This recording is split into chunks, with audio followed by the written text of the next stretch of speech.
Hello, welcome to JAV Show. This is Jorge. And this is Viv. And we're back. I think this week this podcast is gonna be a little late, so sorry guys, but it will be out. Sorry, don't worry. You know what? We should really do like a friend survey of who still listens to this shit. Oh yeah, that's true. Like I know of 2 or 3 friends that before they told me they listened to all the podcasts. Yeah. But I haven't really like reached out to them recently. So I'd have to see if they're still into it or not. I remember like a couple months ago there were a couple friends that casually mentioned something to me. Yeah. And I was like, wait a minute. You would only know that if you listen to the podcast. And they're like, oh yeah, I play it like passively all the time. There's fucking like, lurkers. Oh shit. There's lurkers. I didn't know. That's pretty cute. There's lurkers somewhere. I know you guys. You guys are chopping your carrots right now. Just on your stove, doing some other Driving. shit. Yeah. Doing something and it's just on there in the background. All right. Well, you know what? If you guys like to lurk and stay lurking, that's fine. No. Did you know on Spotify you can put comments now? Yeah. I think this happened a while ago. I think Rstar put a comment on one of them. What the fuck? I think I showed you that one. Because I get messages when someone puts a comment on. Oh, which one was it? I don't know. It was obviously something trolling. Like a recent one? No, it was a while back. Actually, on in our YouTube, Just Chris put a comment on one of them a while back. Ooh. I think it was like 2 or 3 months ago. Something about like your phone keeps ringing. He's like, "Oh, who's messaging?" Oh, I remember seeing that. But I haven't seen any YouTube ones lately. I mean, there's still let me check. We still get YouTube frogs and Spotify frogs that what listen is to that? this. Just like Pepe frogs.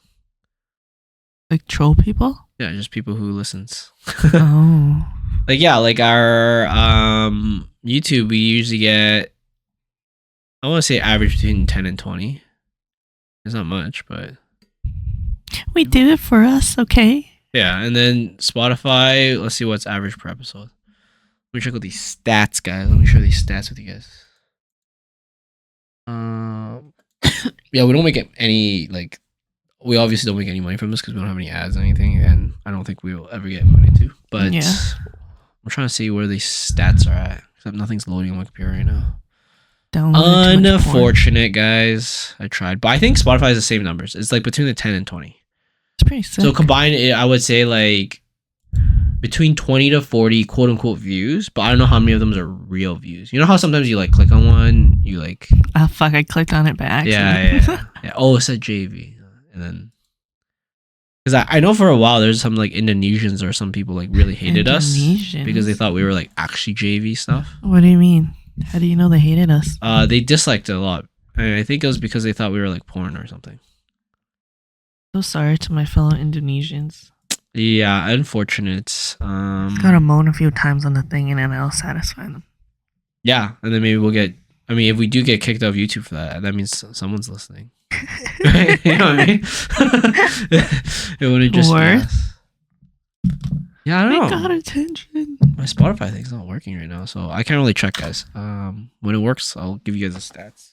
Anyways, we'll go back to how's your week. So, how was your week, babe?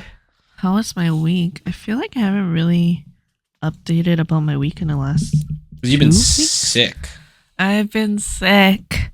I think for you like spread 2 months so far. Yeah, you spread it to everyone. Probably. And then my cold turned into bronchitis. And now I have an inhaler that I use every day to prevent it from manifesting more and from making it better. But anyways, in the last week or so, I hung out with Carmen on one of the Saturdays and we binge watched. She loves reality TV shows and I personally never really watch TV and I never ever watch reality shows either because one of those. For me it makes me feel like my brain's rotting.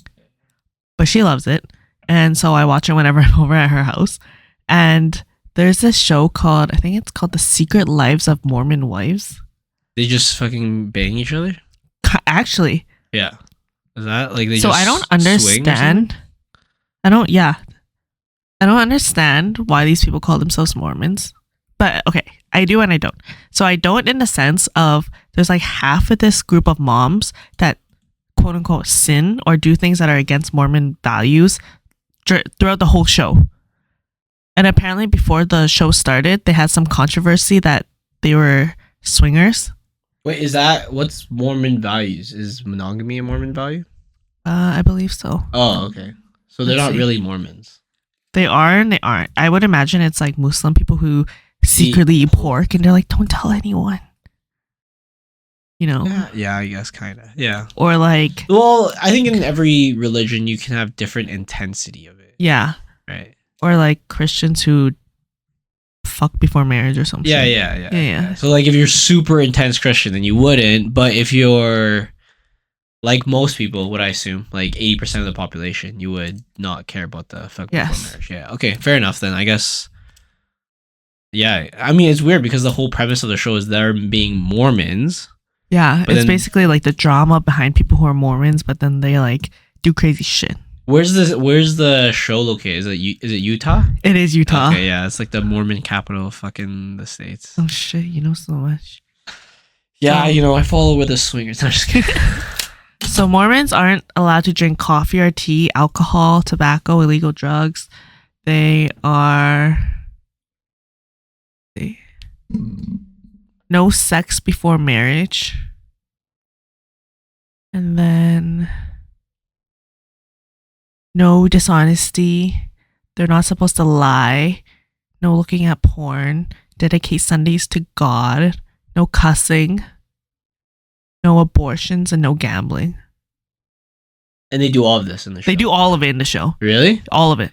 Damn. So I think the show came to be because they were kind of like social media famous. Yeah. And then there was some controversy because it got exposed that like half of them were actually swingers. Yeah. And they all kind of like fucked each other or some shit like that.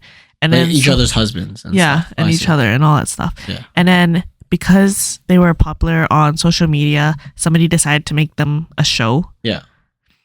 And the show basically revolves around all the drama that happens in the group and how the group is kind of split into two in a way. How they have the Mormons that are a lot more dedicated Mormons and then the Mormons that are like, no, we don't want us to be tied to the traditional Mormons. Like Mormons usually have neo-Mormons. Yeah, the neo-Mormons. They're like Mormons usually have the male who is a leader and he like tells the wife what to do and he expects the wife to be perfect and like you have to do all these things and you expect Mormons to be like straight and narrow and like all that shit, and they're like, no, we can still live, we can still have fun, you can still be devoted to God, blah blah blah blah blah, but still do other things. And then those Mormons in the show, they like drink, they gamble, they do all this stuff. And then do they have kids and stuff too? They all have kids because they're all like teen moms essentially. Oh fuck. So it's kind of oh, you shouldn't even have a kid because you're not supposed to have sex before marriage. But then they're all like, oh, but like no abortion either, so we're in this situation, but we're still devout, blah, blah, all this shit.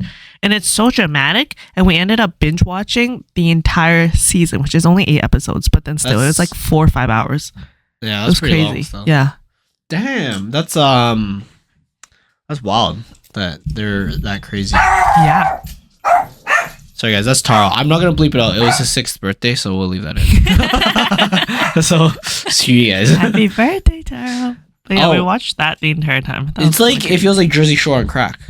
Yeah. Dang. But they call themselves Mormons, but they're like consistently doing things that Mormons they like going to the clubs and just like finding other dudes too?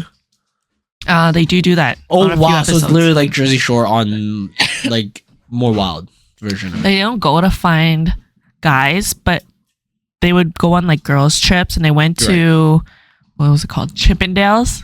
Oh, Chippendales. Yeah. The guy strippers. Yeah, and they would like touch their bodies and do all this shit, and then drink and all that stuff. But anyways, it's kind of crazy.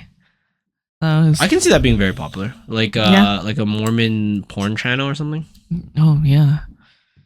Fucking crazy. There's this one chick on the show, her name is Whitney. Yeah. She's the most problematic person I ever like she just starts a lot of drama. She starts a lot of drama and then she becomes a victim. She acts like she's the victim. And in the show, like I've watched a few reality TV shows with Carmen, and like I've never been so irritated watching somebody else that I don't fucking know. Yeah.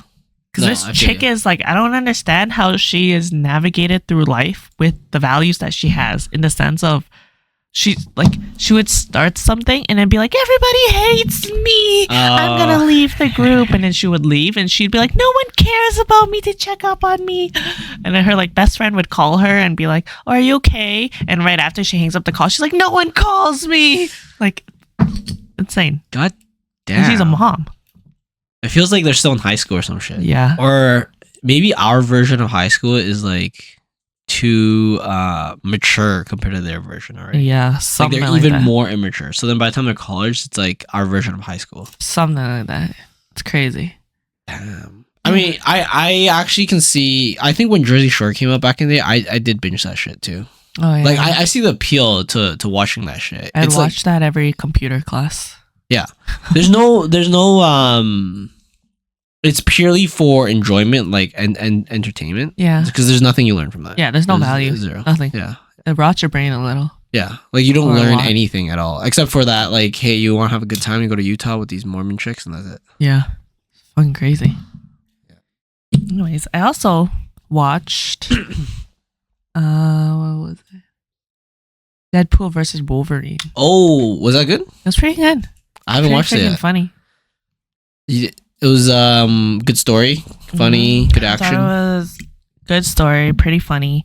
I actually thought I would have expected Gambit to be a lot more cooler in the movie. Oh, Channing Tatum didn't, or he just didn't have enough scenes, or what?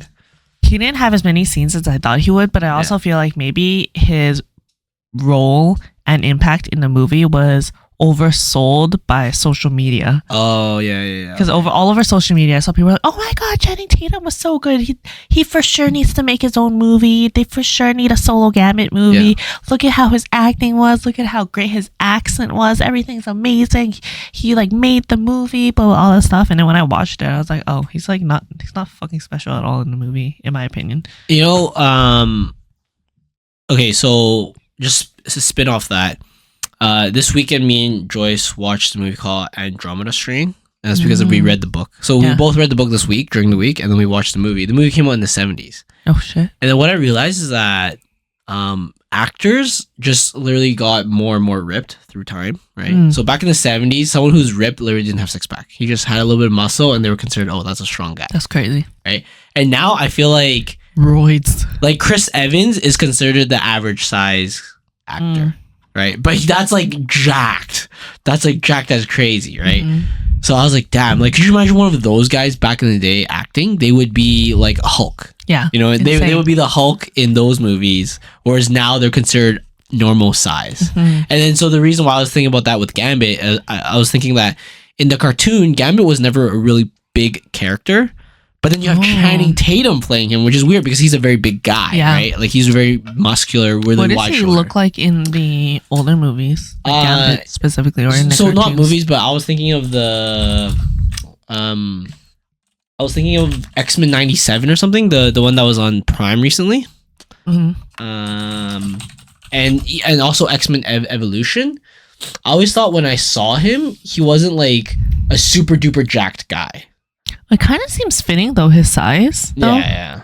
Like I would say, Channing Tatum doesn't look like he's massive in the show or in the movie. Okay. So they didn't make him look too big. It's just like if you had Gambit by himself, he looks big, right? But if you Gambit next to Cyclops or next to Wolverine or next to like the Beast in the cartoons and stuff, he looked a bit more slender, right? Makes sense. Like whenever you had like multiple actors together, Gambit didn't look that big, right? So then I always thought it was kind of weird that someone like Channing Tatum, because Channing Tatum's a pretty big guy, right? Yes. But I mean, if it works, it works, right? But yeah, that was one like concept I kind of realized. I was like, holy shit, actors, like the average requirement for an actor now is ginormous. Oh yeah. Like you need to be no, not all actors, but like if you do any action scenes or any action type movies, you have to be huge now. Yeah, or you really need to fit the role exactly. Like I'm saying for Loki or for Joker. Oh, yeah. Like they're also kind of an action thing, but then they both fit the role perfectly. Dude, I bet you if Loki had like a nude scene, he'd have to get a six-pack or something. What's the guy's called? Oh, I don't remember. Tom Hiddleston. Tom Hiddleston? I swear, if there was a half-naked scene, he'd probably have to get jacked. There was. Was there? Research, yeah. Tom Hiddleston. Loki. I don't want to say nude. Shirtless. Probably even. Oh, this one he looks kind of jacked. Hmm. He looks a bit jacked. But I feel like, okay, if you saw this and you saw like 19. Okay, this is the movie I was talking about. Andromeda Strain movie. Like these were the characters. Loki kind of looks like Luke Cage.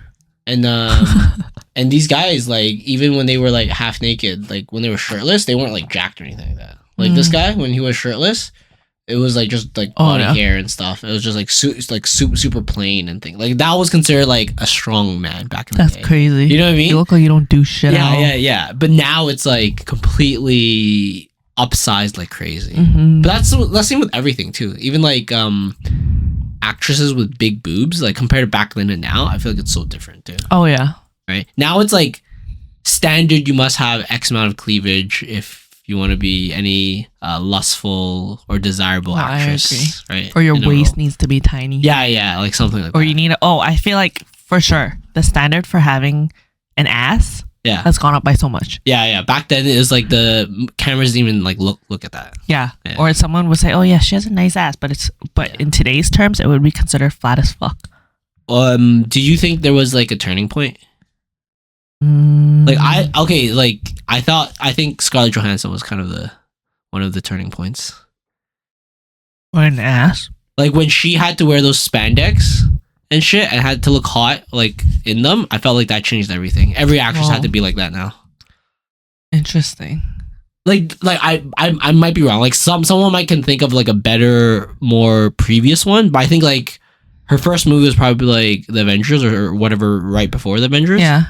And I thought that was like the point. That was probably like 2016, 2015 or something like that, right? I think the first Avengers. Or maybe even before that. Is it perverted to search up like actresses that have nice butts? I mean, I'm a guy, so it's probably very common there. The Avengers. When was the first? Yeah, 2012.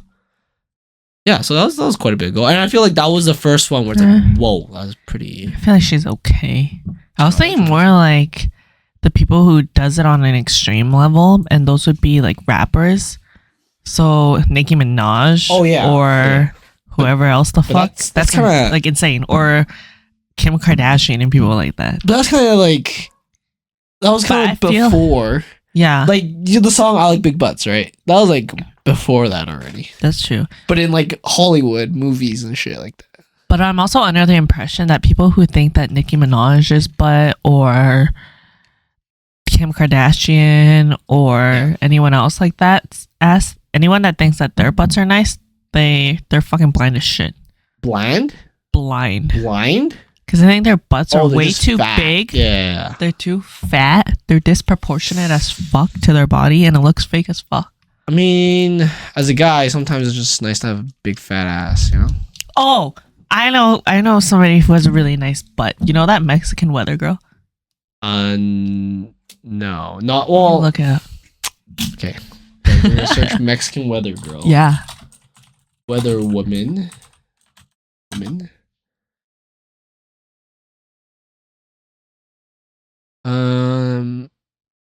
mean, yeah, she has nice ass. No. I 100% agree. I get the difference. The difference between like a quote unquote natural and sculpted one compared to just like a fat ass. Right? Yeah. But sometimes you just want a fat ass. So you like Kim Kardashian in them? I don't mind. Oh, I don't mind. I mean, yeah, I don't mind. I see. There's just sometimes you just want a fat ass, and sometimes you want like a nice firm sculpted one. Obviously, one is much harder to jiggle, and sometimes you don't want the jiggle. Yeah. I think it's like I don't know how to explain it. It's like sometimes you want vanilla ice cream, sometimes you want chocolate ice cream. It's just you just want different things. You prefer one. I prefer vanilla way more than chocolate, but sometimes you want one other than the other on a specific occasion or something. You're right. Yeah. Let's see. What else did I do? Oh, I heard Transformer 1 was really good. I haven't got a chance to watch it. Transformer 1. Is that like the new one? Yeah, I heard it was really fucking good. Oh shit. Let's see.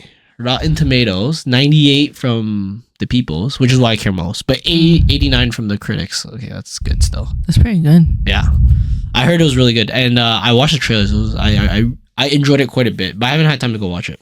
Have you heard of the movie Substance? I think I saw something about it, but I didn't watch the trailer on it. I want to watch it. Is it a scary movie? It's a horror sci-fi? Yes. I'm so scared of horror movies, guys. I'm chicken shit. Like some horror movies I like, but they're not really horror, I think. I would imagine they don't really show exactly what the movie's about, aside from this chick takes a fucking substance, and then I think it's Demi Moore takes a substance and then it does something to her.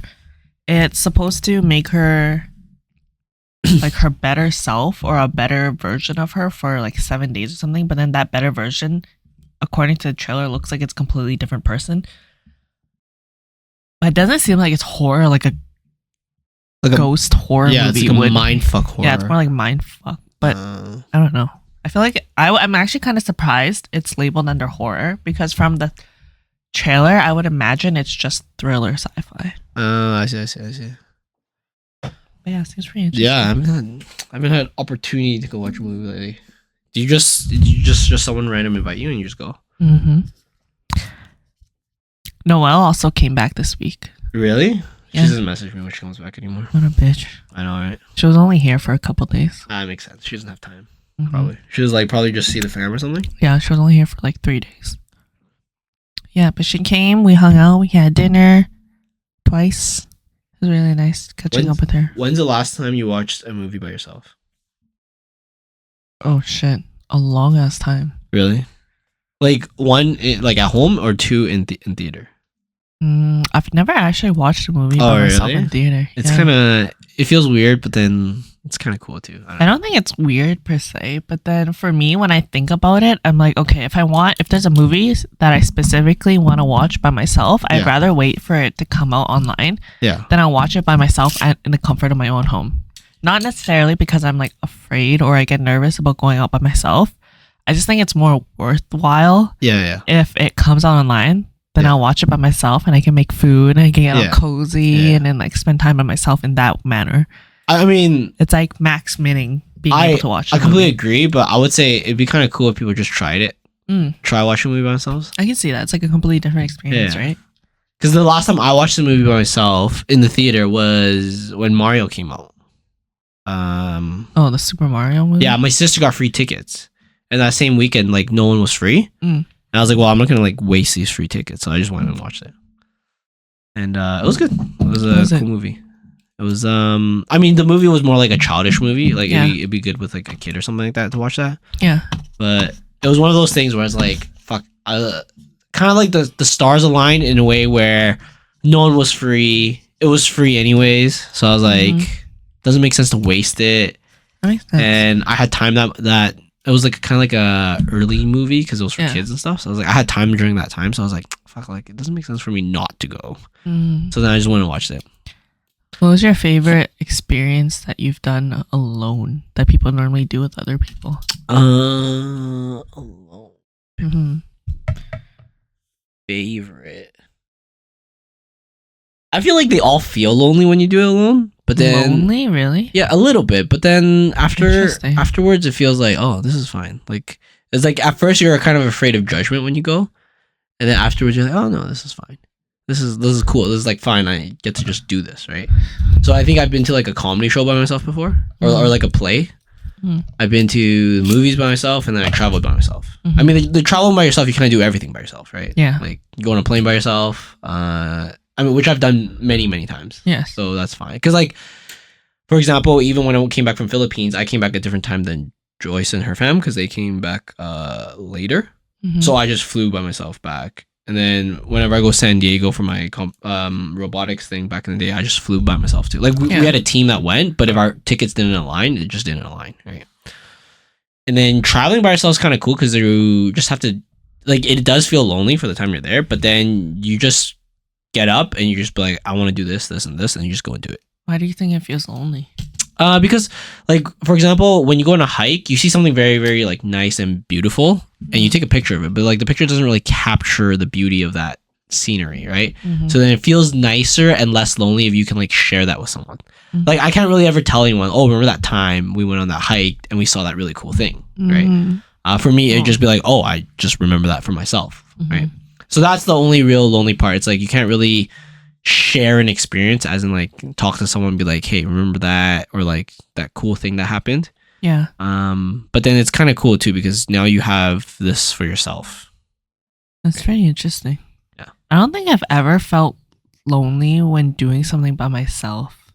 I mean, have you? But I can see how I would feel that way. But I don't think I've ever actually experienced it because I see it as like I'm spending time by myself or with myself as if I'm like my own friend in that way.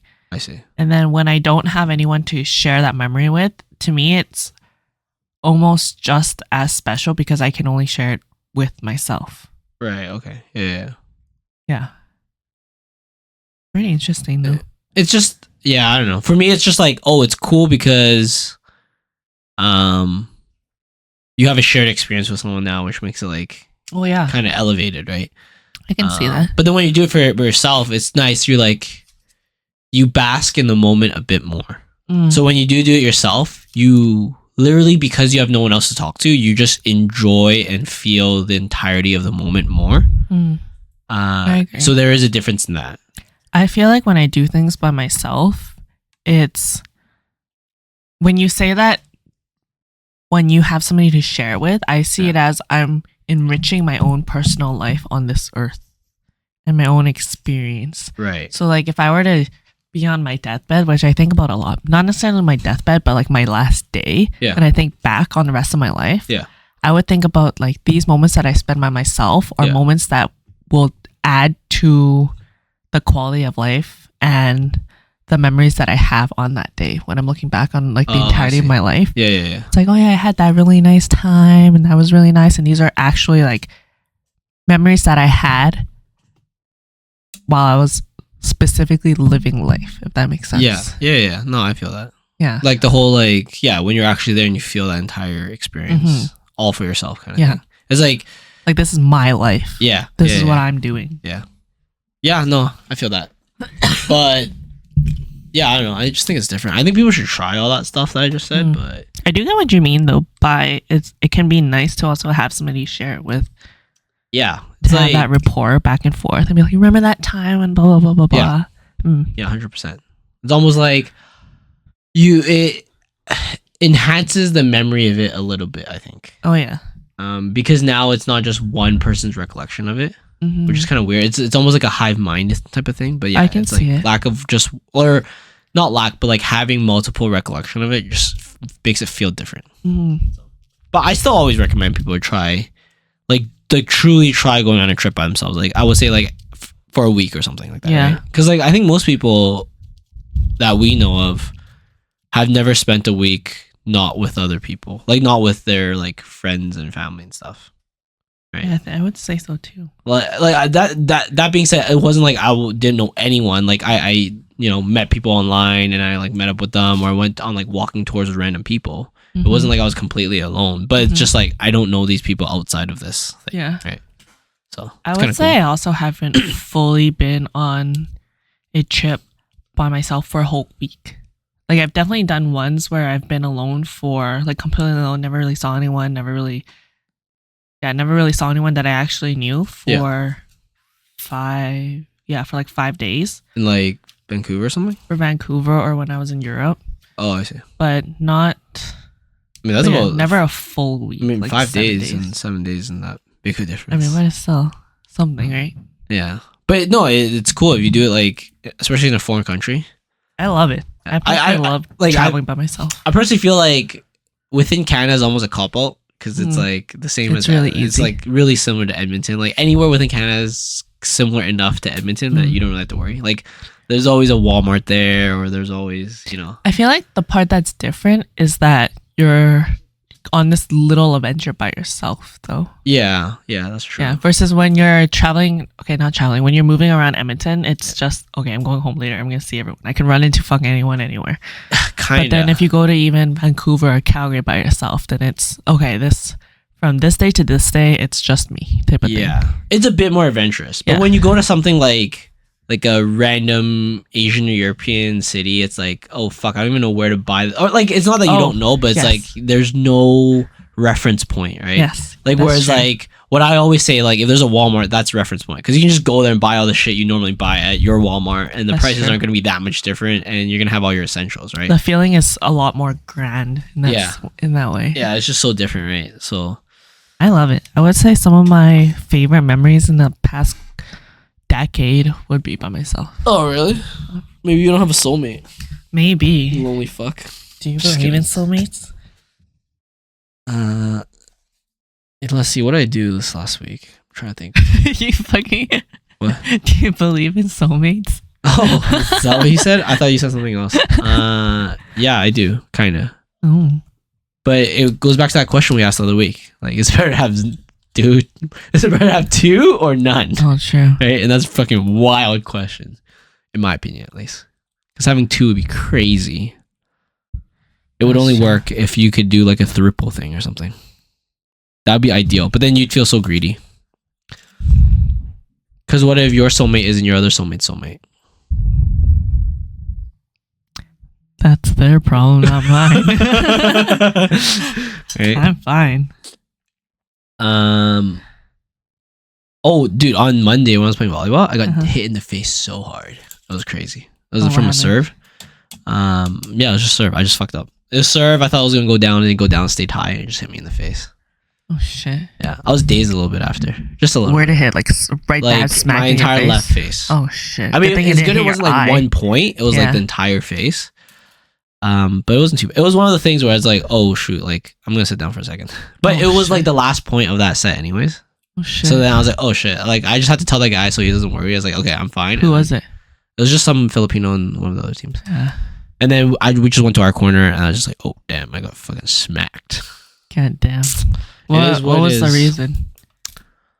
I mean, it's just excuses, but pretty much he hit like a jump spinner, like a serve. And then I thought it was gonna spin downward, so my hands were ready to like pass it like a bump.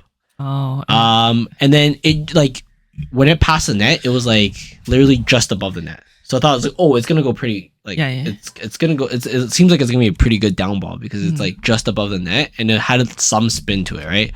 But then it just stayed high, like it just never came down. So then like if I dodged it, I think the ball would have went out.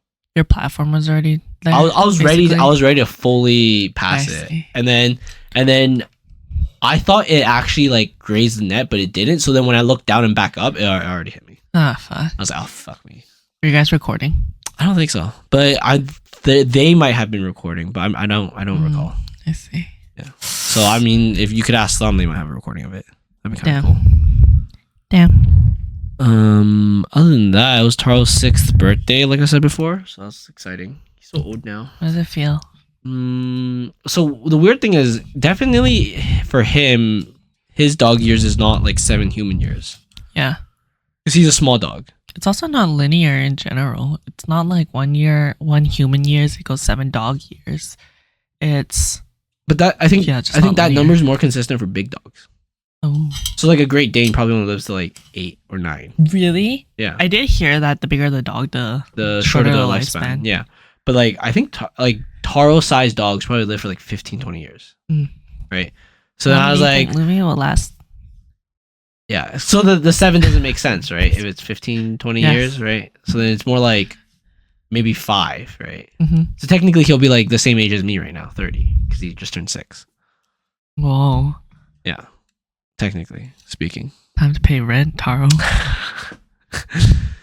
He already does. He does by being the security dog. Not the best, but he does a great job of barking. He's an emotional support dog too. You know, if you take Taro on a flight and you don't want to pay for an extra plane ticket or that little doggy fare, you could literally just go to your doctor and have him write up a note that says that Taro's an emotional support dog and the airplane has to, or the airline has to honor it. Just let you bring Taro on as long as Taro's not a nuisance. Yeah, so for one, Taro's gonna be a nuisance, 100%. But two, I feel like it's nice when you can game the system, but I don't want other people gaming the system. So I was like, okay, I'll do my part to not game the system. You know what I mean? But I also would probably never bring Taro on a flight. I think it's just one thing he doesn't need to experience in his life. Really? Yeah. I would so bring Lumi. Yeah, I don't think I would. I don't know. I just think it's just one of the things where I remember back then I always came home and wondered, like, Taro, do you have a good life and stuff? And then my friend just talked to me the other day and she's just like, you know what? He just wants to hang out with you. And that's already good enough for him, I think. That's like, true. just dogs in general, not just like Taro specifically.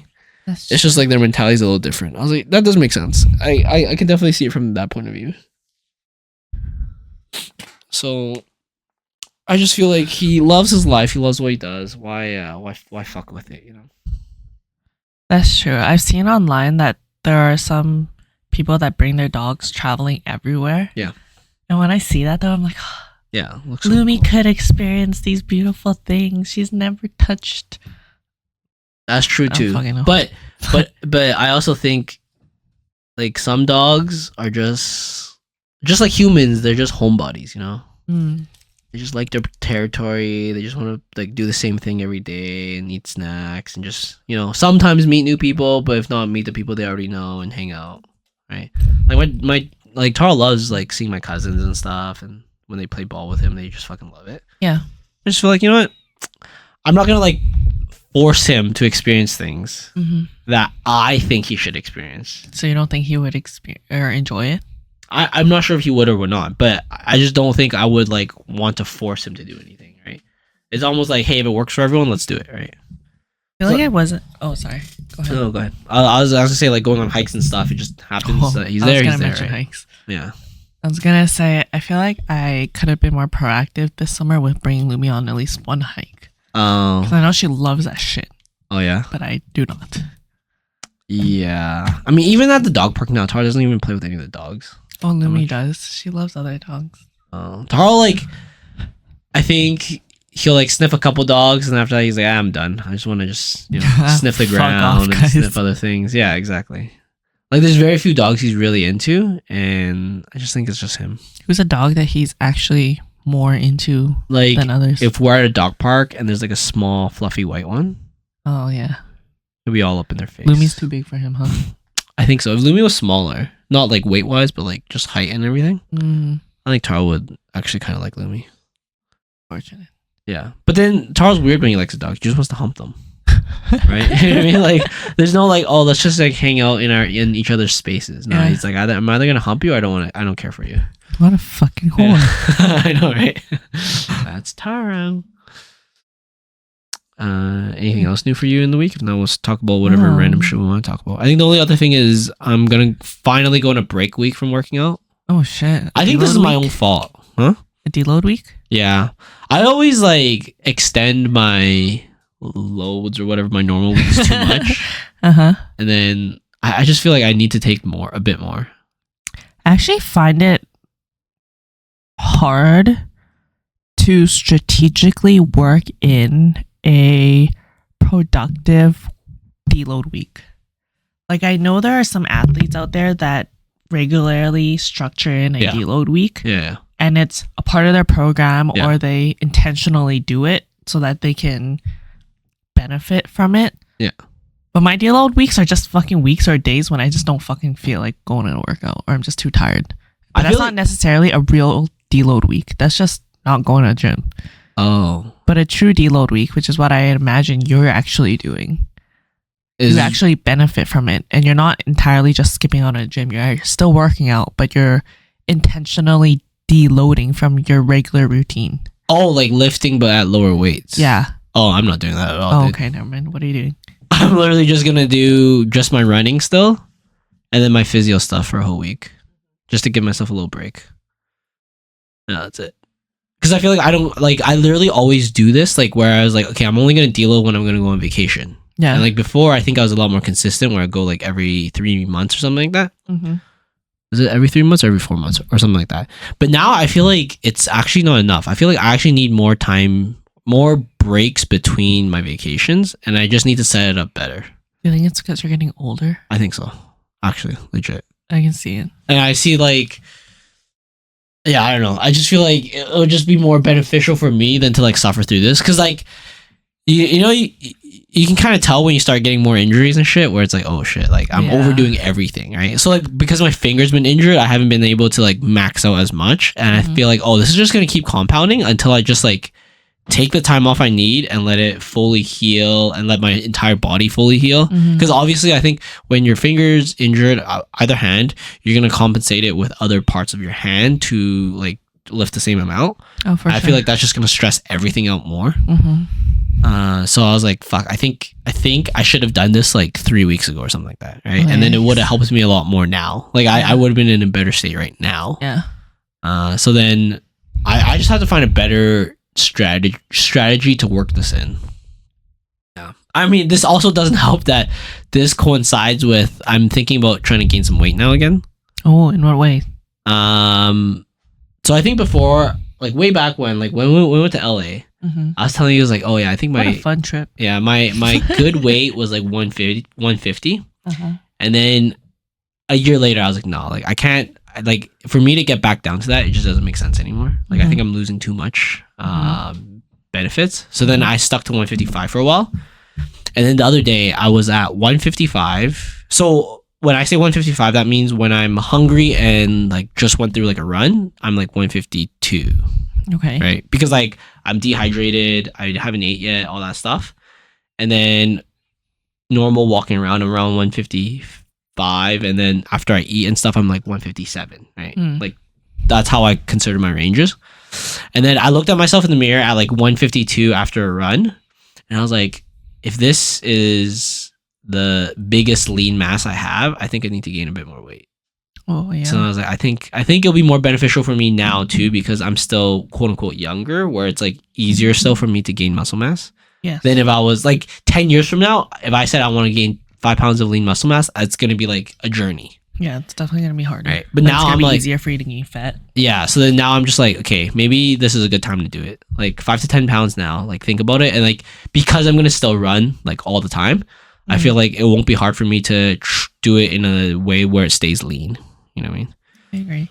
So it kind of coincides. I was like, okay, I'm gonna take a break week, and I'm also gonna start my process of gaining a little bit of weight, and we'll see how it goes. How much weight are you looking to gain? The goal is 5, but then I want to see at 5 how it feels. Because then I think 5 would take me like a month to do it lean. Yeah. Right? Like right now, I'm probably already 160 because we just went to like all you can eat yesterday. Oh yeah. So yeah, that's another thing we did. Yeah. But then to do it lean, what I mean when I say 5 pounds would mean like I weigh 158 after a run and I haven't eaten yet, right? Which means I've gained 5 pounds of lean mass, right? Yeah. So I don't know. I feel like 5 pounds. I'll start with that, but I'll probably max at 10 because I think anything more wouldn't make sense for me. Yeah. That's what I was thinking. I was like, maybe I shouldn't like stay too lean, because everything I keep reading about online or listening to online, it's like you want to gain more mass when you're young, or more lean muscle mass when you're younger, because as you get older, it's just so much harder. You lose it and all this stuff. So the more you have at the beginning, even if you do end up losing some, because you eventually will, like my testosterone will lower as I get older and stuff, and my ability to hold on to that muscle weight is probably gonna be harder. So then it's just better to have a larger base to start with. So I was like, at what specific point do you think you're gonna take testosterone boosters? I think it's a feeling thing, isn't it? Like when you start feeling shittier and then you run the tests, and then if the test confirms that, hey, yeah, you are a bit low on this, then that's when I would probably start. Technically, I think your testosterone starts to lower when you hit 30, right? Or 28. Oh, really? I think it's 28 or 30. I like, okay, 25, 28, 30. Other than like aches and pains, I haven't felt shittier in like libido or mental or any of that stuff. So I wouldn't even consider asking about those tests yet. But once those stuff, I for sure think it's too early. Yeah, once those stuff starts to taper in both libido or my like mental and stuff like that, where I just like feel more mentally lethargic and all that stuff. Is that what testosterone is? I think it helps a bit in that too. Yeah, well, for sure the libido thing. Yeah, and then I think something about like the mental ability to do stuff. I think that helps too. Can we look it up actually? Yeah, sure. Your mental. Okay, does testosterone help your mental health? Okay, the first thing to understand about the relationship between testosterone and your mental health is the fact that the cells in your brain are equipped with testosterone receptors. When you have lower than normal testosterone receptors, these receptors are quite literally left high and dry, which can lead to mood swings. All right, guys. Viv went to pee, so I'm here to talk about this. This affects with, what is this? Neurosurgeryhouston.com. Understanding testosterone and your mental health. So yeah, if you don't get enough, you have mood swings, irritability, stress, anxiety, and depression. And all of these symptoms fall under what's called andropause, which I assume is, it's the male equivalent of menopause. While women experience blah blah blah blah blah blah. Okay, yeah. So Viv just came back, but yeah, pretty much when you don't get enough, you get mood swings, irritability, stress, anxiety, and depression. You kind of get your menopause or your andropause is what it's called, which is the male version of the menopause. It's called a menopause? Well, I call it menopause, but it's andropause is what it's called. But yeah, you do have mental signs too. Mood swings, irritability, stress, anxiety, and depression. So I feel like until I really get these things happen, I wouldn't really request the test yet. If that makes sense. Yeah. Because if not, then there's no other than me wanting to get like super jacked, like there's no reason for me to really get it, right? Like that would be my ulterior motive is to just get super, super jacked, right? But until these things happen, I don't think I would want to like risk my overall health for that. Sounds like you kind of become more like a bitch. Yeah, basically. Literally. You just fucking become a woman. Yeah, basically, because your testosterones can't balance out your estrogen. Yeah. But yeah, there's like T receptors in your brain, so that's why this stuff happens. So it does affect your mental. And I think that's when I would like start to ask about that stuff. But right now for me, it's just like aches and pain taking longer to like heal from stuff. But I think that's just natural.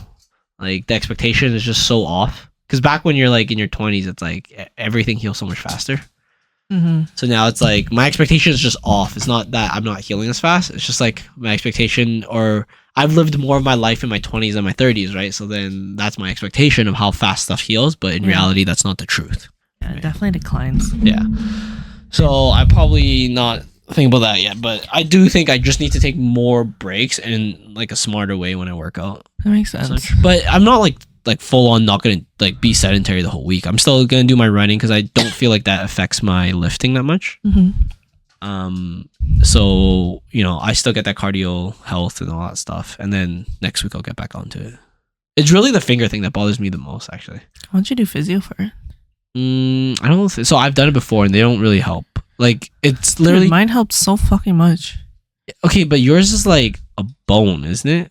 Yeah, but then it also affected my tendon. So because it broke and my tendon was stretched a lot, yeah, it affected the tendon. And right now, like the bone and everything's fine. But the reason why my finger still looks a little fucked and not completely straight is because the tendon, it has too much scar tissue. Okay, so without that physio, I would be like completely... My range of motion would be completely shortened, for sure. For your fingers? Yeah. Shit. Well... I have been to physio for my finger before in like January or something, or last December. I just felt like it wasn't that useful. Like pretty much they just like the key is just to rest more for those ones. Is literally just rest more. Like just do less with that finger or that hand for a longer duration than you think. So if you think it heals in a week, it probably takes 2 or 3 weeks in actual reality. So you just have to give yourself that much more time. Because all I really did was just had a fucking silly putty and I just kept fucking squeezing it for like 2 weeks, right? Like I did some random exercise that like targeted that pulley muscle, but then thinking back now, I was like, if I rested those 3 weeks, just 3 straight weeks of rest, no climbing, nothing, I think it would have just healed very similarly. Which tendon in your finger is it? It's close to the base where the palm is to my middle finger on my left hand, and it's just sore. So it's like it's literally me climbing and pushing myself as hard as I can for like 5-6 sessions, which is like 3 weeks straight. And I think that's it. Like that's really what caused it. I genuinely feel that if you actually did physio exercises though, it would help so much. I mean, I do non-prescribed physio exercises, but it's just literally just like online stuff where it's like, this is how you warm up your finger properly before you climb and stuff. Like not stress ball things, but ones where you do you like where you like curl your finger, Yeah. or you like consistently push it against an edge so that you stretch that tendon on that side? Oh yeah. I mean, it's similar to the like when I did the silly putty. There's like specific exercises I had to do. It's very similar to those ones, but I was like, I felt like the biggest thing that helped me wasn't even just the physio; it was just the rest that helped me the most. Like I think during that time, it was like it kept nagging. So I took, I think, a week or two off from climbing, and then I went back for a bit, and then it just kept nagging at me, and then I went to the Philippines for 2 weeks, and when I came back, it was fine after. So it was literally just like 2 weeks of no intense, like intense finger-specific stress. I can see it though if you're consistently kind of re-aggravating it. Yeah, yeah. So then I was like, oh fuck! Like I've already taken I think coming up to this Wednesday, I've already taken 2 weeks off climbing, like zero climbing. But sometimes when I lift, I feel it a little bit. So I was like, okay, addition to that, this week, I'm just going to take a break week in general. Because I have not really got that much progress in my lifting, probably because I'm like tired and shit and super, super depleted. So then what I did is this Friday, I did a sprint training. And that just like, it's just crazy. Like you can squat all you want. Sprint training is something different. It just like hits the legs differently. And then yesterday I just blasted my upper body. So then I was like, okay, done. Now I can take a full week off. Like now I feel good about taking a full week off because I went all out for the last two days.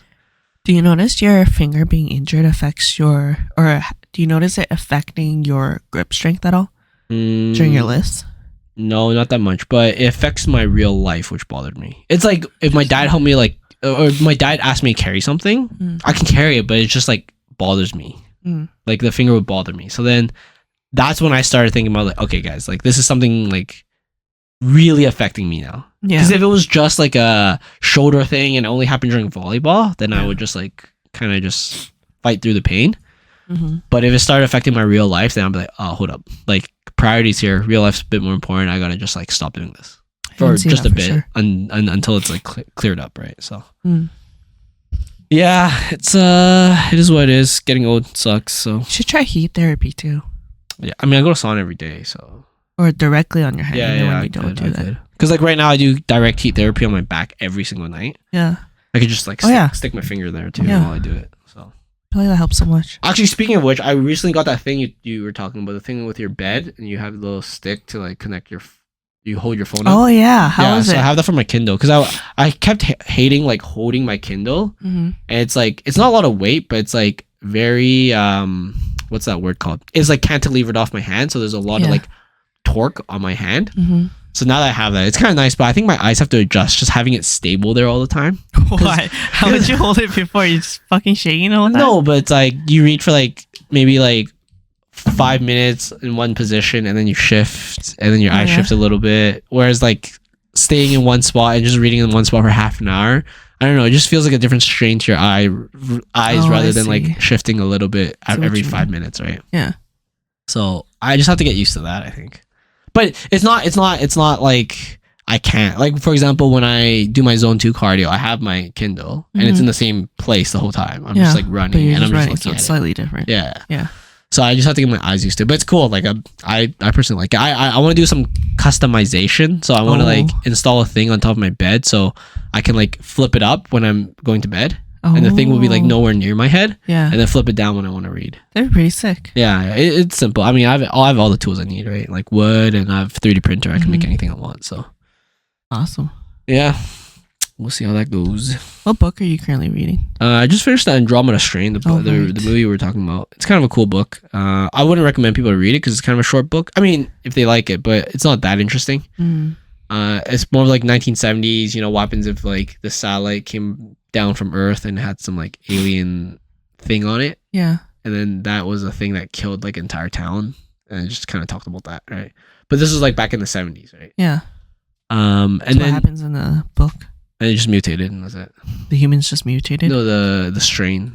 So once it couldn't evolve it, or once it couldn't like keep killing and keep getting more energy, it mutates something else to consume a different type of mass. So it was kind of anticlimactic, but it was good. Like, it's cool because we read the book and then we watched the movie together, and we could like point out exactly like, oh shit, that's the difference between the book and the movie and all that. That's pretty sick. Yeah. And then we both read it too, and it's a pretty short book. Like, I finished it in like 3 days or 3 or 4 days. Did you find the book better or the movie better? The book always. Yeah, the book always. Okay. I don't know why. It's just like when like if I watched the show, sometimes I can read the book again, but when I read the book, I actually don't want to watch the show sometimes because it's like it just never meets expectations. I feel like as a movie, you have to have a really good producer for the audience to be able to feel and truly understand everything that the character is thinking and feeling in a movie versus in a book. In a book, you're actually in their mind. Yes. They can actually tell you, but in a movie, it's rarely viable, or they rarely have it where you hear the inside the mind of the actual character itself. Yeah, it's very easy to put in a chapter to go through the history of a character just so you can understand why they think the way they think. Yeah. Whereas in a movie, that's so hard. It's like, it's not just so hard, it's just like not efficient, right? Like, you don't want to build a brand new set just to do like a fucking 2-minute scene, right? Yeah. So then for them, they just skip over those stuff. But then those stuff in a book is just so crucial. It's like knowing that, the character's brother was abused or something like that, like affected their decision currently. Like that stuff is very important in a book, and it's just stuff that they can't really create or relate to in a show. Yeah, that's what I think. So it was good, but I'm back on The Expanse. So it's was it fucking 9-10 book series? I'm on the second last one. I'm on the second last book. So there's only 2 more books left, and it's a series that actually ended. So I know there's gonna be an end to it. So I have about like I want to say like. Like Game of Thrones. Yeah, I have like 3 weeks left until I'm done the rest of the series. Oh, exciting. Yeah, I started the series like this year, like this calendar year I started it. So I think I started in like March or something. And yeah, 9 books later. So. Jesus Christ. What do you think you're going to read after that? I don't know. Like now that I've read so many series, I was like, fuck, I think like solo books won't work for me anymore. Yeah. It's just like the story is just too short. Yeah, like there's not enough time to like develop stuff now. Yeah. Right. So it's like I think I need series now. So now I'm trying to find like I think I might go to some of these other series that back then was too not nervous, but it was like it's such a long. It's like too daunting to start. It's like One Piece. I've never wanted to start One Piece because it's like a fucking 1,000. Wow, now would be the great time. Yeah, but I don't read fucking manga no more. So then now I think back then I wanted to start this one book series, but there's 27 books in it. Goddamn. So now I'm like, maybe I'm more open to it. Which series is this? I fucking forgot the exact name, but my brother has it written down for me in his list. So I'm going to go get it from him. But does he have all 27 books? No. I mean, now that we both have Kindles and Kobos and shit, we're like, fuck this shit. We're pirating everything. Makes sense. But yeah, so now that I'm less worried about starting a long series because I clearly can get through those pretty easily now, I'm probably looking to series now, but I just don't know which. Because I also assume if you can write more than one book about a story, that story's probably good because someone paid for the first book. Like a lot of people paid for the first book. That's what allowed you to write the second book. And then the third and the fourth. Yeah, so then I assume it's a good book, which makes it a good series, right?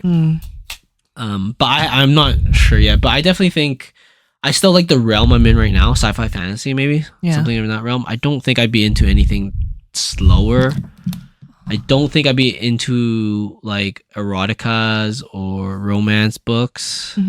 So like thrillers, I think I'm really into thrillers too. So something like that. I do admit, like I tried for a while to read like Stephen King's new books, and they all suck in my opinion. I think his older shit's a lot better than the new stuff. But then also the older stuff is like really hard to relate to, because when they were written in the 70s, it's like they talk about like payphones and like, you know, different ways of communication. And if you're prepared to like have your mindset in that realm, then it's a bit better.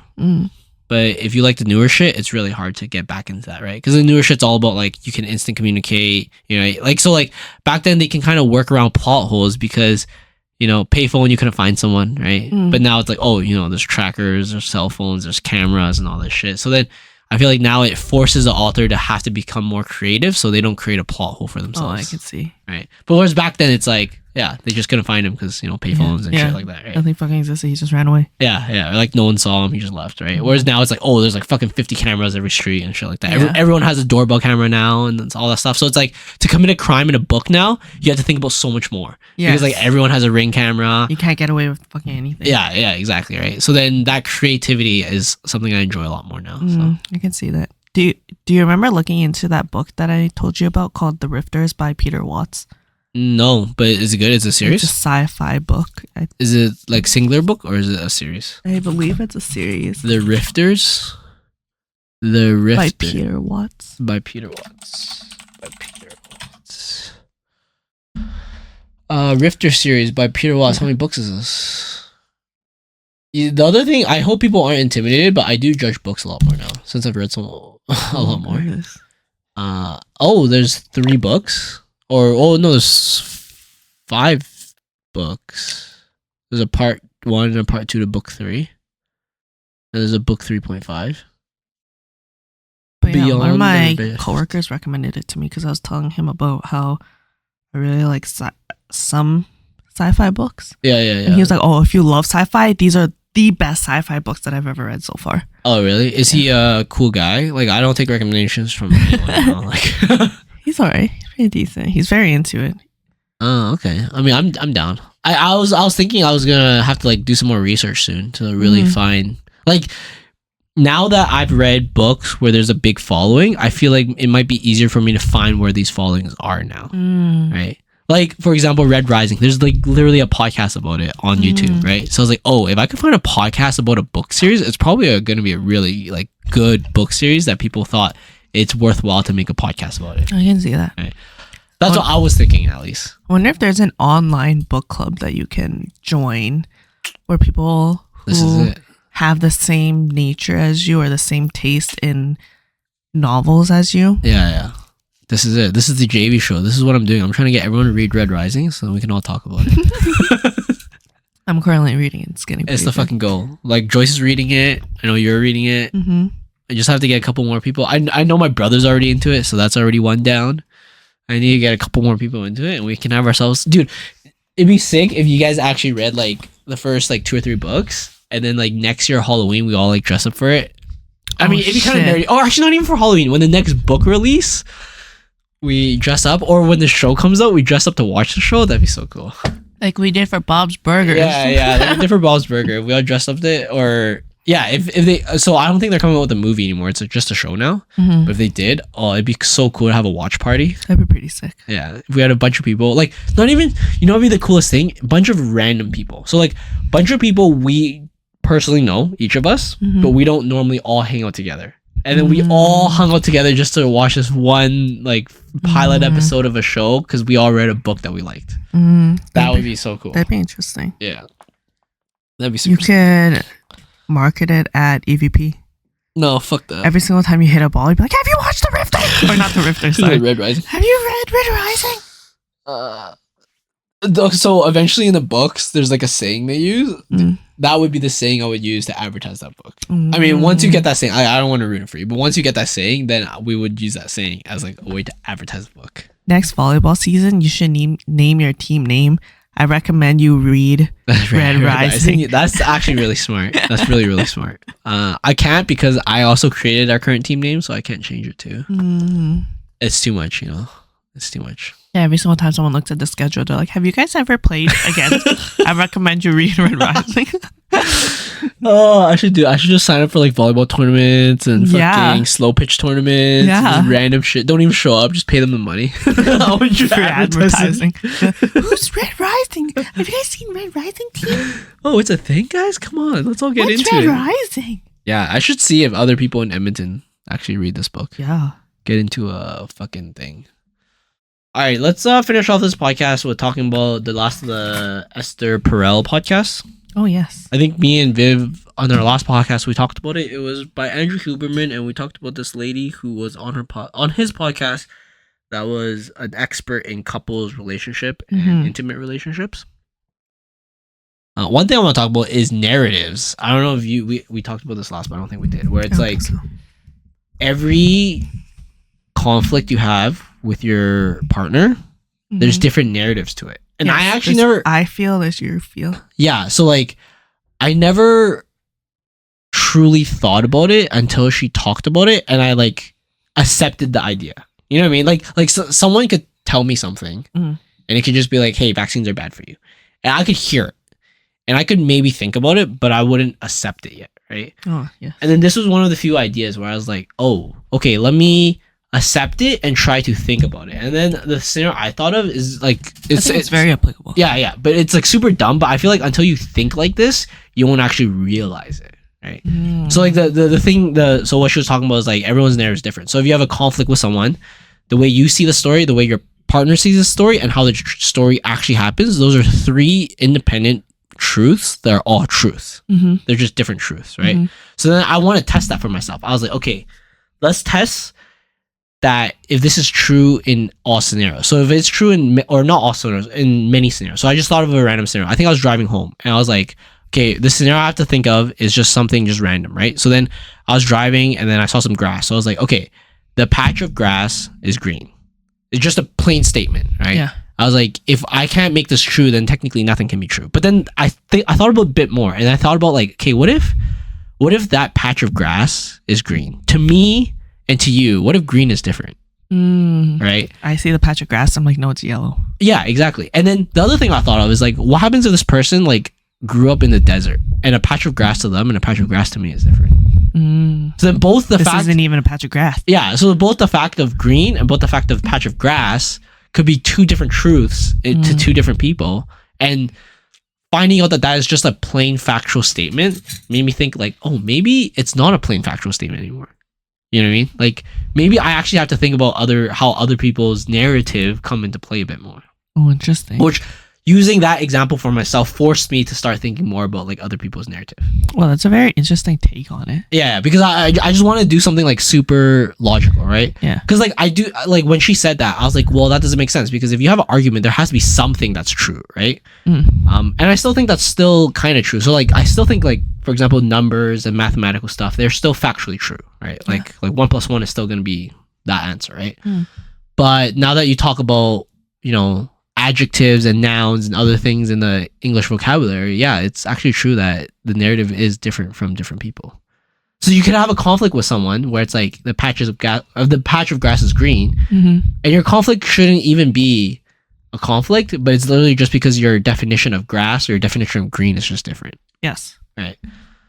Previously, when I've read or listened to other podcasts or pieces of information on the internet about relationships and these kind of theories, I learned that something that you should do when you're dealing with conflict in this sense is, and this is kind of me reiterating what you were saying, but I feel like there's a small little notion to it that's slightly different. And it's where when you're entering an argument or you're in a conversation where you and the other person don't necessarily align in what you're thinking, you should go into the conversation by saying words that start with, or phrases that start with, I feel.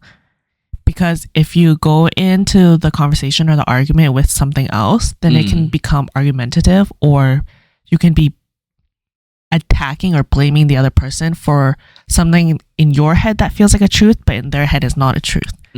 So I could be like, why were you so mean to me yesterday? Why did you not care about me yesterday? Yeah. And then they'll become defensive about it, but then on their side, they'll be like, that's not true. Why are you painting that as the truth? Yeah. You're gaslighting me or something. Yeah, you're gaslighting me, or you're like, that's not true. Why are you blaming me for something that's not true? I do care. But the way that you're supposed to negate that is because that was your experience, but your experience is only your truth and not necessarily the truth or their truth. You should go into the conversation by saying, I feel, or this is the story that I'm telling myself. Yeah. And it's that I feel like you didn't care about me. Yeah. It's because that's my truth. And they can come in and say, oh, no, like, I just wanted to let you know that I do care about you and this is how I felt. I see. Yeah. It's less confrontational when you use those words. Yeah. I feel and stuff like that. Which is it's crazy too, because in the workplace you never want to use those words. Yeah. Like in the workplace, I feel like I don't give a shit how you feel. Yeah. Do the fucking work. In the workplace, I think like early in my career when I started, my boss will always like, no, just don't say like I would like something. Just say I want, like this is how it has to happen. Yeah. Right. And it's so weird because that's so opposite to how you should speak to people in like a relationship in terms of like a personal aspect, right? Yeah, you should corporate language is completely different. Yeah, you should be using these I feels and things like that, which is interesting. But yeah, I think that someone like me who is very stubborn, I think, and very or I like to think I'm very logical and stuff. It was very interesting going through that self exercise where I went through that, and I was like, okay, narratives actually matter, and I'm actually not always right about this stuff. Not because I'm not. Okay, sorry. Again, I'm stubborn. So it's not because I'm not right. It's just because I'm not looking at it properly, because there is a different way of looking at it. Yeah. And I'm not looking at it. I'm looking at it only from my view. Right. Which isn't the, like, if you want to solve something, that's not how you're going to do it. Right. Like, it goes back to the non-relationship thing, but it's all about like win-win. Like, we can both win. I just have to understand what you want, and you have to understand what I want, and we just have to like come to a win-win situation, right? The goal is the solution, not whether I'm right or you're right. Yeah, so that was really cool because when she talked about that, that was probably the first time I ever took a step back, like took a step back and became like a child again, and just like not a child, but like a teenager or something, like just thought about the words I'm saying and like exactly what they mean. Interesting. Right? I like that. Yeah, so that was cool. And then the other part about her was, I think she also said like you had to understand the difference between like love and desire. Yes, that was one thing they don't coexist. Yeah, she said. Yeah, so like they're completely two different feelings. Yeah. So they can be. Oh, I mean they coexist, but they are independent from each other. Yes. Right. So like you can love someone and not desire them, and you can also desire someone and not love them. Yes. That's cool, because like I think that's one thing that's always kind of not complicates things, but I think they are really intertwined in a lot of people's thoughts. Like even myself, I think sometimes it's intertwined, right? Yeah. I think that's, because person A had sex with person B, that there is some love, and there is obviously desire, which is what caused that, but there is some love there. But they could be just, using each other. Yeah. Just for the desire. I was like, oh, that's kind of interesting. I see that a little bit, but I do see some intertwined, and I do see the requirement of it in healthy relationships. I can definitely see it too. Yeah. Do you think there's ever been a time when you've loved a partner but you didn't desire them? Like overall, like I'm not saying like, oh, every single time you see them or think about them you want to fuck them, but more so. Okay, this sounds okay. So outside of, say, my intimate relationship and personal relationship, I think like all my friends, I love them. Okay. I was thinking more specifically like relationships. In my intimate relationship, like sometimes it's like sometimes if they're in a very like vulnerable, delicate situation or feeling, like when they're very vulnerable, like you love them but you don't want to just desire them at the moment, because it's like you want to show them you love them without the other parts of like sex and all that stuff like that, right? Because that's not at that moment, one, it's not appropriate, and two, it's not necessary, and you don't need to go beyond just telling them that and like showing that, right? So and I think it's not even exclusive just to my current relationship. Like in my past relationship, those situations have come up too. That makes sense. Yeah. And the opposite has come up too, which I feel like back then, like when I was younger, I didn't think it was possible. But then like as I got older and I tried those scenarios where you like desire someone without loving them, yes, that is definitely the case too. So there is a thing about those two being two words that are not synonyms, but there are some things that can get them intertwined. Yeah, I fully agree. Yeah. I think it's harder for me personally to desire someone without loving them, just because of how I work when it comes to relationships. You just haven't tried it, Viv. You have to open your mind up a little bit. No, I cannot. This is how I've thought ever since I was a kid. Another thing she talked about I thought was really cool was genuine curiosity. Oh, for your relationship? Yeah, yes. So it's like you want to try something, experiment something, and not be affected by the results. As in, like, you're not emotionally dependent on the result, right? So, like, if you're expecting a result, right? So, like, for example, you and your future partner, and you ask your future partner, "Hey, do you want to do some butt stuff?" And they say yes, but you want them to say yes. Then that's not genuine curiosity now, right? Because you had the expectation, or you had you were emotionally invested in a specific result, right? Yeah. But then genuine curiosity is when you're not emotionally invested in anything. Like you just want to Completely know. Open-ended. Yeah, you want to know for the sake of knowing, not for the sake of one thing or the other. Right? That was cool too, because I feel like that's actually one. I feel like no one ever talks about that, and two, I feel like it's not actually common for genuine curiosity. Yeah, I feel like there's not a lot of genuine curiosity in relationships in general. Yeah, but even just like life, I would say so. Like, for the average person, I feel like I personally have too much. Just genuine curiosity. Like you don't care what the result is. You just want to like know this thing. Yeah. Like I know, I feel like I research and read about so many things that I will never apply to real life. Yeah. But I genuinely just like learning and knowing. Oh. In terms of like science things or health things, mental health things, all that shit. So the thing that bothers me sometimes after I heard that is that sometimes when I read something, I have some background knowledge of it, so I do have some expectation of what the answer would be, and then when that is not the same as my when the answer is not the same as my expectation, I'm a little disappointed because I thought I knew a bit more. Yeah. But I think it doesn't really apply to this case. I think this is very specific to like relationships and stuff. Yeah. But that's cool too, because I feel like I do this a bit, but not as much as I should. I think I should do it more. I think I should just learn more just for the sake of the learning and the path of the learning, and not for the result of the learning. How do you think you would apply that? I mean, something that applies that I didn't know would apply would just be like asking my partner, like, hey, what's your favorite color? I mean, it's like a small step of a bigger thing, right? But it's like just knowing that, like, regardless if it's fucking black, like that's kind of weird. But yeah, if it's black, then it's just like, you know what I mean? I'm okay with every color, but if you say black, I'm fucking judging you. I mean, if anyone says black or white, it's just weird. When you ask them like, what's your favorite color? And they say black special. or white, I'm like, okay, you're either fucking emo or you think you're better than everyone else. But either way, you're fucking weird.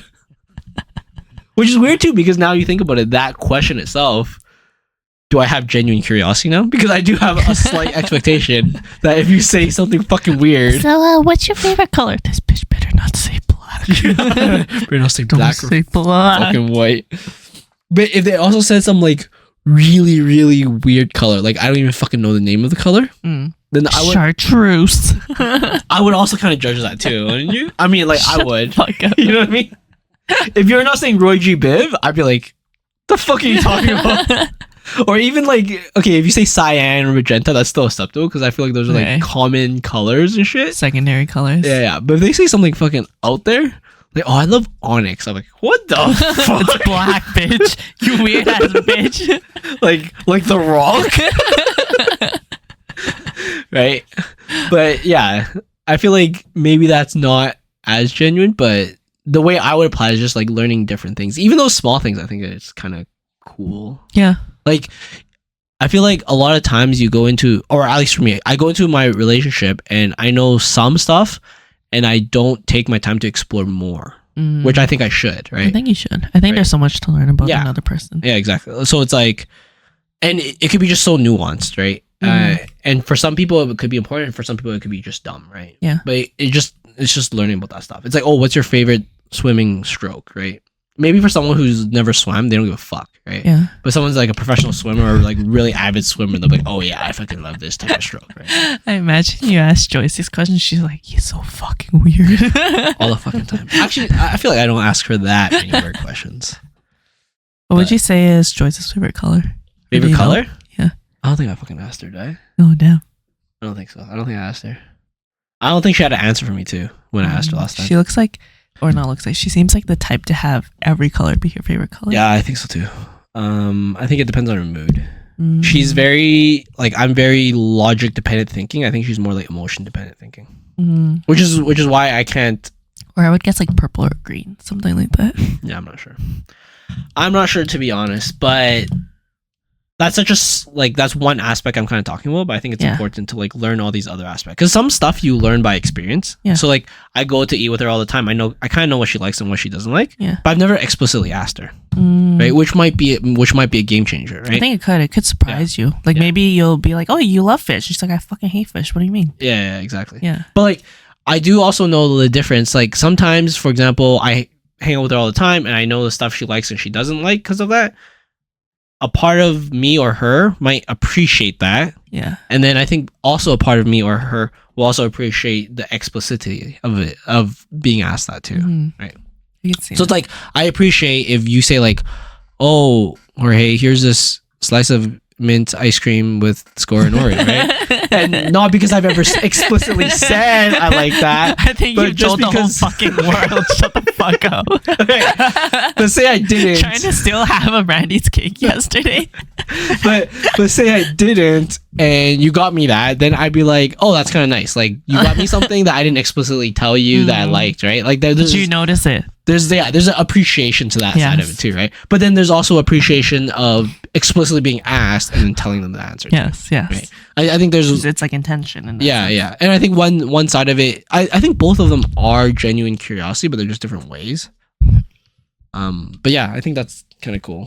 It's cool to notice those habits, but it's also cool to be asked about those things too. I agree. Because I think like back then in like say your teens and stuff in those type of relationships, like, oh, it's not cool to ask because you want to like just learn about your partner without really it's not cool to ask. It's not that it's not cool to ask, but it's like you wow them more when you don't explicitly talk about it, or you've talked about it in the past somewhere and they just remember it and shit. It's like, it's so much more meaningful. But now I'm just like, no, just fucking ask me. Just like ask me what I want. Sure. See like nowadays with gifts, I was like, no, I don't want a fucking surprise. Like I know what I want. I'm the opposite actually. Oh really? Like I know what I want, but typically for most things, if I actually want it, I'll go buy it. So if somebody's getting me a gift, I'd rather them buy it because I think I like it. I see. Than me straight up telling them, like, oh, can you get me this? If you guys are going to give me a gift, can you get me this? I'd rather have them think, oh, I'm not entirely sure, but I'm pretty sure this is something that she would want. Something like that. I'd rather have that. Oh, yeah. I'm so picky. I can't.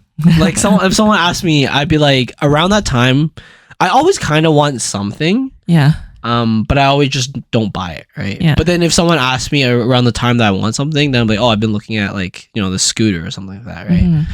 Then that'd be like, if you're gonna get me something, this would be pretty nice because I'm already like thinking about it, right? So I personally don't have to go spend the time and money to go get it, right? So it's kind of nice. So I usually like to explicitly tell people shit because I also don't want a lot of stuff. I just want like the stuff I really like. That's true. I also don't want a lot of stuff. Sometimes I feel, given what I just said about gifts, sometimes I do feel bad that when someone does give me a gift that they think I like, I'll like keep it, even though I know that's not necessarily something I would buy myself. Yeah. And then I do this thing like every single year where I try to purge a lot of the shit that I don't find necessary to keep because I like to not have a lot of shit. And there are times when what goes into that purge would be old gifts that people get me because to me, I'm like, oh, this is not necessarily something I need anymore or that I want to keep around anymore. It's a conundrum because like for example clothes, it feels kind of bad. For example, if someone got me clothes I didn't actually want, it's like, one, I'm never gonna fucking wear this, and two, like I feel bad because it's brand new, but if it sits in my closet and rots away, I'd feel even worse if someone else could have used it. Right, so it's like you're in a conundrum of like what feels less shitty because both options feel kind of shitty. Exactly. But I think I've kind of come to terms with it that I've let this sit on my fucking shelf, or I've let this sit in my closet for long enough for it to not feel that bad. It's not like I'm throwing it out the next day. Or something, Yeah, I mean, I've got around with it just by being really explicit to people, like to my sister and to Joyce. I'd always tell them like, hey, if anyone asks, this is exactly what the fuck I want. Perfect. Yeah, because I know like, around Christmas or around like my birthday time, people would like ask those things and stuff. So then I just tell them straight up. I was like, yo, like, I know the fucking friends are going to ask you this and this is what I want. just tell them this is exactly what I want if they ask. Perfect. Yeah. Yeah, so that's, I personally sometimes like that explicitivity. You never like being surprised. I mean, I like a surprise sometimes. Like there are a few surprises that really got me. Like when Joyce got me the jacket for Christmas. Oh yeah. It was like exactly what I wanted. It was like, oh, this is me. Like this jacket is exactly me. So it was like the perfect jacket for me. Yeah. So it's like those surprises are nice. But like when it comes to tech and shit, it's like fuck off. I'll just find my own stuff. Like I like my own stuff. I know what I like. I know what I can use, and I know what integrates with my life. Right. So anything like tech tools or anything like that in that realm of my life, I was like, I'd rather just like get it to work for me in terms of I figure it out myself. Or I want exactly the brand and the product that I was looking for. But for me, like clothes is a bit more ambiguous, so I don't really care as much, right? Like I don't know. I feel like most people know me. Like, I don't give a fuck what I wear, so yeah. It is simple for that. One thing they also asked during that podcast, which was a really cool one, it's like ask yourself this question, and that's something you can at least tell your partner, and you can figure some stuff out so you can get into a better relationship scenario. And it's knowing yourself. What will people have a problem living with you? I was like, oh, that's such a cool question. And I have my answer. I remember thinking about it. What's your answer? I feel like I'm too nitpicky when it comes to being clean. Oh yeah, your OCD. Oh, I don't think I can live with that. Or it's not that I can't live with that. I think that would be something that's very difficult that you would have to like tell a future partner maybe a little bit in advance. Yeah, I would imagine that unless you're at the same level as me for being as nitpicky with being clean or more, there would be, we could step on each other's toes a little bit more often than not. I think I'm really relaxed still. Yeah. But I think if I were to really push exactly how I'd want the state of the house to be, then I think we would step on each other's toes quite often if the person that I was living with or my partner didn't have the exact same level of cleanliness or like nitpickiness when it comes to hygiene and sanitation and stuff. I don't think I'd have. Yeah, I don't care about the hygiene and cleanliness stuff. I think, okay, one thing, I don't think it's completely answering this question, but one thing is I like my kitchen a very specific setup because I cook all the time. Yeah. So it's like when people fuck with that, I get really pissed. Oh, that's true. So that's really annoying to live with because I think I think it works, but it works for me, not necessarily other people, right?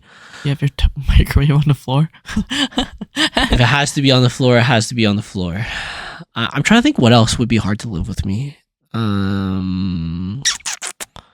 I don't think I'm that dirty. I wash my clothes once or twice a week, so it's pretty good. I shower every day. It's pretty good. I'm trying to think of what other common stuff people live with that they would hate. I think I'm also the type putting that stuff away. No, I mean there are some people who don't put stuff into the right places. I see what you mean. So when people are doing stuff about their day, if they have, say they're like doing laundry, or they bought, let's say they bought new clothes, and they like opened it while they're in the living room just to like, because they're just hanging out in the living room, that's fine. But they will leave those two shirts on my couch. Yeah, I'd be like, fuck like, off. This belongs in your closet. Or somewhere. Just leave it there. Yeah. Like it belongs somewhere, just not here. Yes. Yeah. Or they will drink water or tea and they'll bring it around the house, wherever the fuck they are around the house. And they'll just leave it in that area and not like bring it back to the kitchen at the end of the day. I see. Like those are other things. Do you think eating the same thing every day would be something hard for someone else to live with? I personally would imagine no, because I guess for me, I eat the same thing every day almost all the time. I think you're on another level, but I eat pretty much very similar. No, I think we're similar level, no? Yeah. Like I cook the same meal every day. Bit of variety. Oh, I see. Like I would say I eat the same 2 meals every 2 weeks. Oh, but yours seems like it's exactly the same meal for a whole week straight or longer. Yeah, a whole week straight. Yeah.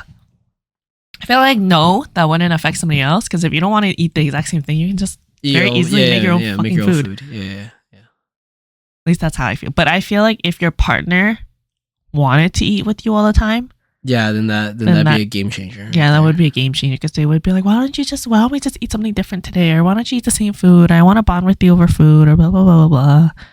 I think... No, bitch. I'm eating what I'm eating.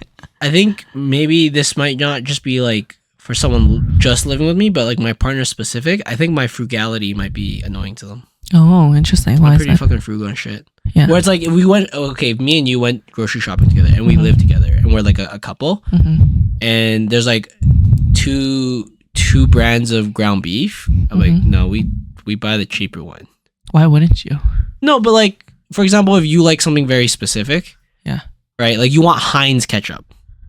But I'm like, no, we get the cheaper one because we're poor in this house, right? I don't think you and I would be poor.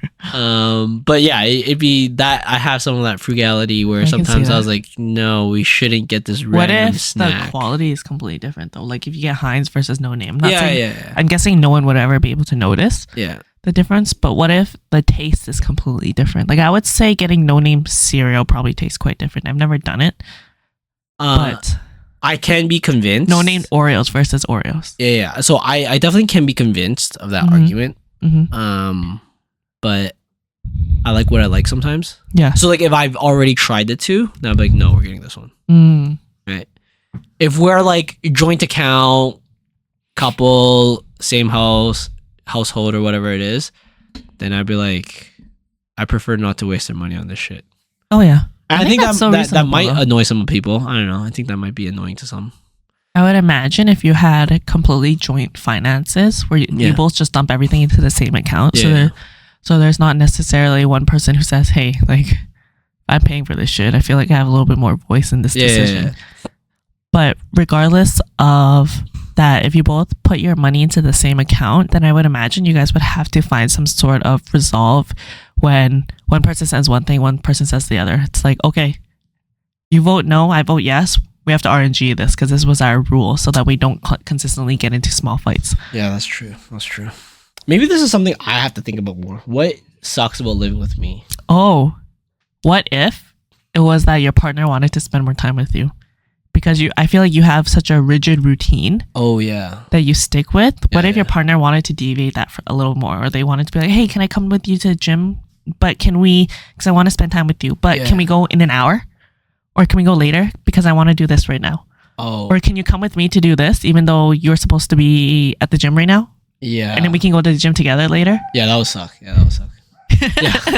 I said no. I said no. I'm like, no, I'm good. I was like, oh, but you just go at your own time. I feel like that could be. Oh, that's true. That's true. Yeah, at least 100% Monday through Friday. I have that. Like Saturday, Sunday, I'm more like, we'll do what you want to do. Yeah. But Monday, Friday is like, I'll do what I do. Yeah. Yeah. I could see that being a thing. Yeah. No. Yeah. If I had a specific partner that cared about that a lot, I think that would be something that they would hate too. Because like M through F, I think I have a solid routine, and I think that routine like keeps me sane. Yeah. And I think that's what I need. Yeah. Right? So like if they were to like start sticking their shit into that, I'm like, no. Like this is like me. This is like what keeps me me. Mm-hmm. So I need this, right? I can see that. What if they were like, can you just come home earlier today so we can go to bed together? Or do you want to go for dinner every Wednesday? I mean, or can you just if that became a routine, like if we worked into that routine, then I'd be okay with that, right? It's like, oh, every Tuesday night is movie night. Mm-hmm. Then I'm like, okay. Then you can accommodate for it. Yeah, then I'm like, okay, fine. But then that also means Saturday morning I have to go to the gym, so Saturday morning we can hang out. Mm-hmm. You know what I mean? Like that's like there's a give and take to that, right? So it'd be like, yeah, that's fine. We can do that every week. This is non-negotiable. Yeah, but then I have to do X amount of workouts a week, so then I have to move this somewhere else, and then that's where I'm gonna take it from. Yeah. Right. Oh, that makes sense. Yeah. But then I say that, but I also feel like if I were to get a kid, all bets are off. Yeah. Like there's no more. There's no such thing as routine anymore. Like I just have to like rip up my whole life, kind of. Like at least this is what makes me sane. I know. Like I probably could still work out, but it'd be like sporadic. It's like when I have time, I go work out. The kid's taking up, or I'm going right now. Yeah, exactly. Like the kid just went to bed. I'm fucking going right now, ASAP. Right. But outside of that scenario, I would like to keep my routine. I can see that being a problem. Yeah. I would say that I also have a routine, but I'm a little bit more. I think you're more flexible. Flexible for sure. But I think it's bad, but it's not bad. But I just think that you're willing to say dip into your sleep reserve a bit more to like accommodate that flexibility. Right? I am, but you are not. But I am not. So then there's very few flexibility now because I'm not able to or want to dip into that reserve. I can see that. Yeah, it's like I gotta go to bed this time. Like, there's no fucking choice, guys. But then you're more like, okay, I could sleep like at 3 a.m. instead. What if your partner was a night owl, or your partner was somebody who just yip yaps a lot, and you're both about to go to bed, and they're just talking your ear off, and you're like, yeah, I have to fall asleep in 5 minutes to get my full 7-8 hours of sleep. Can you wrap the story up? And then they're like, but I have so much to tell you. And I think if she didn't understand the concept of sleep, I don't think we'd be together.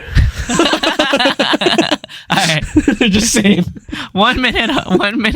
You have 1 more minute. If you don't close up your store, we're over. Yeah. But I will say, I think Joyce and I are different sleep schedules, anyways. So like, she is more into the night, and I'm more. I wouldn't say I'm like an early bird, but because she starts work later. Yeah, her day just ends later. It's just like natural. Like if I could start work at like 11, I would end my day a lot later too. Yeah, that makes sense. Right.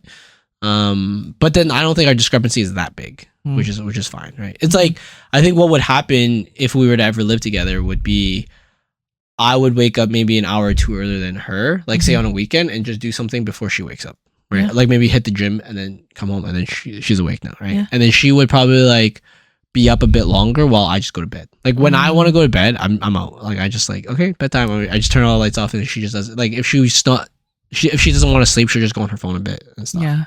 It's just like not be in the bedroom. Yeah. Like she can do whatever she wants. But like when I want to sleep, I'm just gonna go to bed. That makes sense. Yeah. But yeah, no, I guess maybe that routine could I actually never thought about that. That's a really good example that you kind of bring up. That could be hard for other people to live with. I can see that for sure. Especially if, like, I know Joyce is independent, but if you had a partner that wasn't independent. Yeah. Oh yeah, I don't think that could work. I think from my lessons of my previous relationship, that's like specifically what I seek are independent people. Yeah. Because of all the past like stuff that I've been through. It's like I need someone super independent because I just need to do my own thing. Yeah. But yeah, that was a cool podcast. I recommend people listen to it because it's like, I really like it. Even if you're not in a relationship, it's like things you guys should think about if you want to get into one. Because I feel like everyone eventually wants to get into one.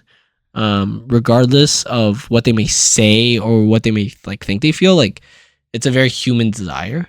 It's like a very natural desire, so you probably eventually want to. So it's nice to think about those things. And if you're already in a relationship, I think it's, if you can think about those things and you can be humble about it, you can really grow, in my opinion. But I could be wrong about that stuff. Because like for me, I'm always, the one thing is like Joyce isn't as vocal. Like I want her to be a bit more vocal because I want her to tell me when I'm doing things wrong. Because I always think I'm right. So I need someone to like tell me I'm wrong. You know what I mean? Yeah. And like I'm okay with that. Like especially if I respect that person, I'm okay with like taking the L, right? But I need you to explicitly tell me. You really think it's an L though? No. But like in common social terms, it's I see. But I see. For me, it's like I need to know that because the reason why I do the things I do is because I think I'm right. Right. So like if I'm wrong, I'm okay being wrong. I just need it to be explicit. Makes sense. What did you think about the part when they talked about apologies and forgiveness? Specifically, there was this one line where she said, if somebody apologizes, I think she said something like the third time and you don't accept it. Yeah, the Jewish rule, and you don't accept it, now the burden is on you in that way. Or did you have any comments? I think thoughts regarding apologies and forgiveness. I think apologies, I agree with them. Apologies should not be just thrown around. They can't just say like, I'm sorry every like single small time something happens. Yeah. It's just like, figure it out, own up to the stuff, and then do a really sincere apology. Don't just like throw it around like it's nothing. Like I agree with them. Like it means a lot and it should mean a lot. And to be sincere, if you hear it all the time, it feels less and less sincere. So it's like something to really be cognizant of, right? But I also think that you need to take that time to think about it before you can apologize. I agree. Or else it's like, what the fuck are you apologizing for? Yeah. Like if you just fucked up and then you just say I'm sorry right away, then I feel like that's a thing that can just keep repeating. But if you fuck up and then I'm not saying don't apologize, but like really think about what you fucking did, right? And really think about what led to this, and then apologize. Then it feels more sincere, and two, it's like you have steps to improve now. I agree. And change, right? I agree. I think in the past I was like the former, where it's like I would just apologize all the time, but I wasn't like that sincere about it. Like I didn't really think about it. Like I knew it was wrong, but I didn't really think about the before it happened, what I should have done differently. Yeah. And then the during and what I should have done differently. Right. But now I feel like it's a lot less. Like I do think about it a bit more, and I think about my actions and the overall team goal. Yeah. But yeah, no, I agree with them. It should be sincere, and I do think that I don't know. It's weird. It's weird not accepting an apology, isn't it? Like I feel like there was also that part that said you can accept apology, but you don't have to forgive them. Yeah. That's true. That's true. But it feels weird if it's sincere. If they don't accept it. Because if they're sincere, they're giving you their most vulnerable position. They're saying, I'm wrong, and I'm saying I'm wrong, and I'm telling you you're correct in this thought process. I feel like I can think of a few scenarios why someone wouldn't accept it. It could sound, they could be sincere. Yeah. But they could completely miss the point. Oh, okay. Yeah, that's fair. Or you don't feel like they fully understand. Yeah. Still. Yeah. So I feel like in that situation, somebody could not accept somebody else's apology. Do you think in